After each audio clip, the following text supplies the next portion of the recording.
Remember that old thing, democracy, and the people deciding what happens? Those were the days when the government served the will of the people and lived in fear of our judgment every 5 years as we went to the polls. But the will of the people is now nothing more than a minor inconvenience to those who govern us.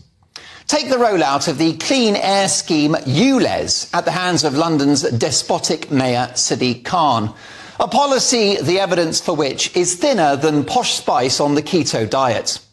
This hasn't stopped the leadership at City Hall inflicting a wildly unpopular policy based upon the fantasy that somehow thousands of lives will be saved, and a policy, of course, which will impact those on the lowest incomes. Apparently, this is all about the environment. People have got to get rid of their perfectly functional cars and upgrade them to new eco-friendly cars, which involve vast amounts of energy and resource to produce.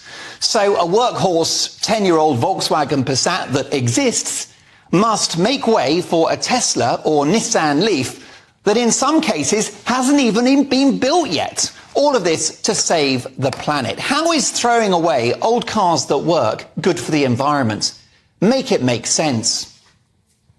Now, this clean air scheme has come to national attention, partly because Labour's very own ginger growler, Angela Rayner, has admitted this policy will be rolled out across all our major cities, and because it's another example of the war on people power, which reached its nadir during the pandemic, when the public were told who to see, who not to see, when to go shopping and where, when to work, when not to work, and so on.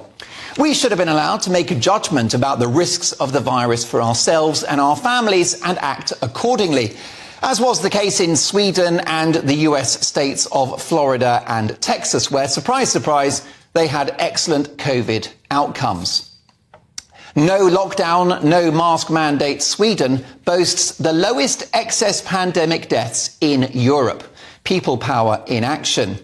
The authoritarianism we saw in the UK during the pandemic, for our own good apparently, was a test case for the future, the shape of things to come, with the state telling you what's best for you and how to live and behave. And the woke takeover of our public institutions is starting to tell you what to think and say as well. And COVID tyranny, in which people were masked, locked down, and in many cases jabbed against their will, has been replaced by a brand new political variant: climate change. Now, I'm all for getting emissions down and cleaning up the planet, and I'm worried about rising temperatures and freak weather incidents. A climate change denier I am not. We must act. But the arbitrary push for net zero, which looks to be making all the same mistakes as COVID, by ignoring the economy, open debate and evidence-based science, is another example of the war on people power, with the state and corporations via a compliant media telling you how and when to heat your home, which car to drive, and perhaps in time, how many flights you can take, how many cups of tea you can have in a day, and how much meat you can have on your dinner plate. We now have a political and media class detached from the concerns of millions of Brits, which ultimately poses a threat to our democracy and plays into the hands of bonkers extremists who will happily seek to fill the void. It's time for politicians to understand that they work for us, not the other way round, and we pay their wages. Since the pandemic, it feels like the roles have reversed, with us serving them and obeying their will.